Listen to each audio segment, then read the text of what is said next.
नमस्कार, मेरा नाम नरेश कुमार और आप देख रहे हैं CAB न्यूज़ दिल्ली। दोस्तों, आज हम जनसेवा ड्राइवर पार्टी के ऑफिस पर मौजूद हैं INA पर, और दिल्ली NCR के काफ़ी ऑटो टैक्सी चालक यहाँ पर मौजूद हैं।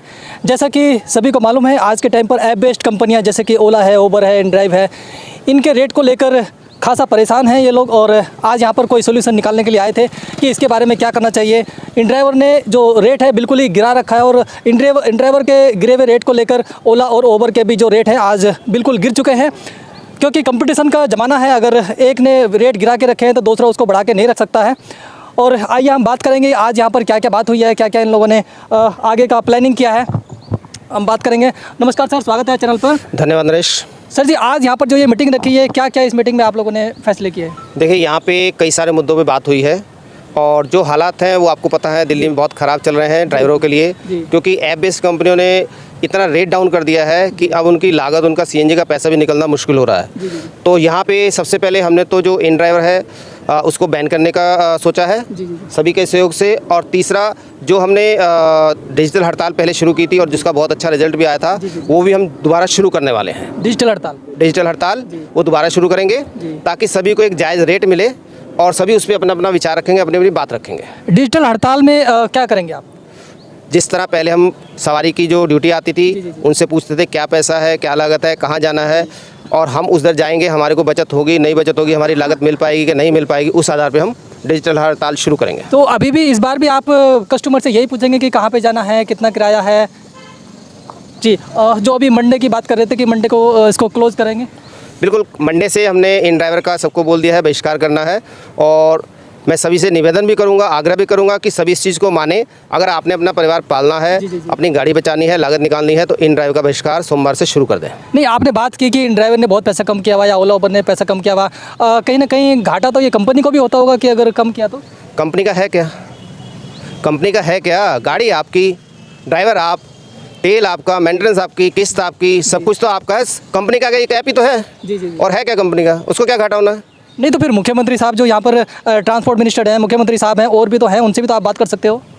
उनसे तो हम बात करेंगे, हमें तो सरकारी ऐप चाहिए, और उसके लिए हमने जियालाल जी को बोला है, उस विषय पे वो पूरी जानकारी आपको देंगे। चलिए, आइए हम जियालाल जी से ही बात करते हैं। सर आइए, सर इधर को आ जाइए। नमस्कार, स्वागत है आपका चैनल पर। नमस्कार जी। क्या बात करने जा रहे हैं आप नितिन गडकरी जी से, या फिर जो ट्रांसपोर्ट मिनिस्टर हैं कैलाश गहलोत जी हैं, या फिर मुख्यमंत्री साहब हैं, इस विषय में क्या बात करेंगे आप उनसे? फिलहाल मैं इस विषय में उनसे कोई बात नहीं करूँगा, क्योंकि पिछले कई सालों से हम बात ही करते आए हैं, और जितना हमने बात किया है, जितना उनके बातों में आए हैं, उतना ही मेरा रोजगार बिल्कुल ख़त्म होता चला गया है। तो फिर आप क्या प्लान है? बात नहीं करेंगे तो? प्रॉब्लम उनको पता है, सल्यूशन उनके पास है, लेकिन आज वो कहते हैं और पूरी दुनिया कहती है आज भारत मजबूत हाथों में है, और वो इतने मजबूत हाथों में है कि हर गरीब के हाथ से रोटी छीन करके बड़े बड़े उद्योगपतियों को, अंग्रेज़ों को, विदेशियों को दे दिया जाता है। भारत को लूटने का काम कर रहे हैं, तो मैं इनसे कैसे उम्मीद करूं और क्या उम्मीद करूं कि ये मुझे दोबारा न्याय देंगे? नहीं, ये लोग कहते हैं कि अगर पब्लिक को किसी चीज़ के लिए बेनिफिट हो रहा है तो वो उस चीज़ को पहले प्रेफर करते हैं कि पब्लिक को बेनिफिट दिया जाए। मैं भी तो यही कहता हूँ, पब्लिक को बेनिफिट दिया जाए। 25 रुपये पर किलोमीटर ये पब्लिक से लेते हैं, 6 रुपये किलोमीटर मुझे देते हैं, हज़ारों करोड़ रुपया हर रोज़ ये कमाते हैं, और ये नेता मंत्री मिलकर बांटते हैं। पूछो ऐप इनकी है वो बंद करके रखी है। सरकारी ऐप होनी चाहिए थी, जो कि मैं टैक्स देता हूँ, हर चीज़ें मैं देता हूँ सरकार को, तो व्यवस्था भी सरकार को देनी चाहिए थी। पैसा तो ये ले रहे हैं, लेकिन व्यवस्था कहते हैं चाइना वाले देंगे, अंग्रेज देंगे। देश को कितना लूटेंगे? ये लूट ही तो रहे हैं। आज हर आदमी गुलाम है। एक माइनर हार्ट अटैक हर रोज़ दिन भर में 10 बार एक ड्राइवर को पड़ता है। जब वो अपना सवारी लेके छोड़ता है और उसको 300 रुपया जब बिल बनता है, सवारी से ले लेता है, लेकिन लास्ट में देखता है तो 150 उसको मिला, और 150 सीधा खा गई, उसमें 20 रुपया मुझे बचता है, 130 का खर्चा आ गया। तो यानी 20 रुपये मैं कमाऊँगा सब कुछ लगाने के बाद में, और 150 ये कमाएंगे दलाली देने के बाद में। लेकिन सर बात करें बेस्ट कंपनियों की, तो कंपनियां कहते हैं कि हम लाखों आदमी को रोज़गार दे रहे हैं, और इसी बेस पर वो जो हमारे मिनिस्टर साहब हैं इसके रिगार्डिंग फिर कुछ नहीं करते, क्योंकि ये कंपनी लाखों आदमी को रोज़गार दे रही है तो फिर उनके फेवर में हो गई, इसलिए वो कुछ नहीं कर पा रही है। सर शर्म आनी चाहिए भारत सरकार को जी, जो कि ये कह रहे हैं कि लाखों लोगों को रोजगार दे रहे हैं। एक छोटा सा बटन, जो बटन दबाते हैं बल्ब जलाने के लिए, उतनी लागत में ये ऐप बन जानी चाहिए थी, जो भारत सरकार की होनी चाहिए थी। इसको विदेशियों के हाथ में दे रखा है इसलिए ताकि ये देश को पूरी तरह लूट सकें, और लूटने के बाद जो हिस्सा बनता है वही नेता मंत्रियों के घर जाना है। इसलिए क्योंकि इनको आए किस लिए हैं, 5 साल 10 साल 15 साल, जब तक जनता बेवकूफ़ बन जाए तब तक लूट लो, उसके बाद में कौन सा देश में रहना है। लेकिन सर कंपनी तो ये भी कहती है अगर आप लोगों का पर्दा नहीं खा रहा तो मत चलाओ, आप कुछ और काम करो। तो क्या करूँ? प्रधानमंत्री जी के घर जाके बैठ जाऊँ या मुख्यमंत्री के घर बैठ जाऊँ, या वो अपनी कोठी में जाने देंगे जो हमारी जनता के पैसों से? सर तो सभी को रोज़गार देने का उन्होंने कोई ये प्रावधान नहीं रखा ना कि सभी को रोज़गार देंगे। बहुत सी पब्लिक है, कुछ कोई कुछ काम करती है, कोई कुछ काम करती है, या आपको ऐसा कोई वादा किया था? मैंने कौन सा रोज़गार मांग लिया? सवारी मेरे पड़ोस की, गाड़ी मेरी, सिर्फ वहाँ पहुँचने का एक जरिया होता है जो इनको तय करना चाहिए था। लूट मार इतना कर लिया, पैनिक बटन पे नाम के 200 करोड़ रुपए। मीटर मेरी गाड़ी में 6 साल से लगा जिसका इस्तेमाल नहीं हुआ, उसका टैक्स मैं हर बार दे रहा हूँ, उसका फाइन हर बार दे रहा हूँ। उसी पैसे से ये सरकारी ऐप ला सकते थे, लेकिन इसलिए नहीं ला रहे हैं कि जो करोड़ों रुपया हर महीने इनके घर में जाता है पिछले दरवाजे से, वो बंद हो जाएगा। इनको जनता की परवाह नहीं है, ना ही तो देश की परवाह। देश गड्ढे में जा रहा है। आज जितना ये लूट रहे हैं देश को, हमारी आने वाली जनरेशन इसको भरेगी, और ये तो गायब हो जाएंगे। इनके बच्चे कहाँ हैं? विदेशों में घूम रहे हैं, इनके बड़े बड़े घर विदेशों में हैं। ये तो लूटेंगे, लूटने के लिए आए हैं। अगर ईमानदार एक भी पार्टी होती, चाहे केजरीवाल पार्टी हो, चाहे मोदी जी की पार्टी हो, चाहे कांग्रेस की हो, आज पूरा भारत का भ्रमण करके आ गए राहुल गांधी। इनको सब कुछ नजर आया, मोची नजर आया, कुत्ता नजर आया, बिल्ली नजर आया, सब कुछ नजर आया पूरे भारत में। ड्राइवर नजर नहीं आया। ओला उबर के ऊपर इनके बात नहीं निकलती, मुंह से जुबान नहीं निकली आज तक, इसलिए कि एक ऐसी थाली है डीलक्स जिसके चक्कर में ये सारे नेता लगे पड़े हैं, और वो अगर इस थाली में से ये हिस्सा हटा दिया जाए तो इनके हाथ क्या लगेगा, इसलिए ये लड़ते हैं। इसके ऊपर विषय में बात नहीं करेंगे। नहीं, सुना तो हमने भी है कि आप लोगों ने जो पार्टी वार्टी बना रखी है, शायद इसीलिए आप रोड पर आ रहे हो। पार्टी बाद की बात है, आज जो सत्ता में उसके ऊपर बात करेंगे। सत्ता जो आज ये लूट रहे हैं, सारा फर्ज इनका बनता है इसको लाने का। मुद्दा क्या है आपका? आपको क्या चाहिए सरकार से? सरकार से क्या चाहिए? हमारे को एक जो सरकारी किराया इन्होंने ले रखा है और उसको देना चाहिए, और सरकारी ऐप आना चाहिए। जो विदेशी आज दे रहे हैं, चाइना वाले आज लेके जा रहे हैं पैसा, देश को लूट ही तो रहे हैं। इतनी बड़ी जो हिंदुस्तान की सरकार है, जो अपने आप में विश्वगुरु बनने जा रही है, उस सरकार से आज शर्म की बात है। इतनी सरकार के लिए एक छोटा सा ऐप नहीं बना सकती। आज हज़ारों ऐप, कहीं पे जुआ खेला जाता था, पहले डट्टे और लठ मार के उनको भगाया जाता था, अंदर कर देते थे। ऑनलाइन हज़ारों कंपनियां आज जुआ खेल रही हैं। छोटे से बच्चे वो बैठ के कमरे में पढ़ता है और साथ साथ में माँ बाप से चिपके जुआ खेल रहा है। सरकारों अश्लील चीज़ें चल रही हैं, बच्चे जब पढ़ रहे हैं तो उसमें ज़्यादा ध्यान देते हैं। सरकार चाहती क्या है? सब कुछ इसको पता, बर्बाद कर रही है। ये सुविधाएं सरकार को देनी चाहिए थी, अगर सुविधाएं सरकार नहीं दे पा रही है तो सीधी सी बात है, इस बार मैं किसी भी पार्टी को वोट नहीं दूंगा। पूरा ड्राइवर समाज वोट नहीं देगा। जब तक सरकारी ऐप नहीं आएगा तब तक कोई वोट नहीं है। झांसा मत दें, और झूठे वादे पे अब इस बार हम बेवकूफ़ नहीं बनेंगे। जी, रिक्वेस्ट करेंगे आदरणीय हमारे मुख्यमंत्री साहब केजरीवाल साहब से कि ये वही ड्राइवर हैं जो आपके साथ कदम से कदम मिलाकर रोड पर चले। इन लोगों ने आपका प्रचार किया, आपको अगर यहाँ तक पहुँचने तक इन लोगों ने सब लोग आपका साथ निभाया। तो ऐसी स्थिति में अगर आप अच्छी जगह हो और ये बहुत सड़क पर है, तो आज आपका भी हक बनता है कि इन्होंने आपके बुरे वक्त में साथ दिया तो आप भी इनका भी साथ दें। और इनकी कोई ज़्यादा बड़ी मांग नहीं है।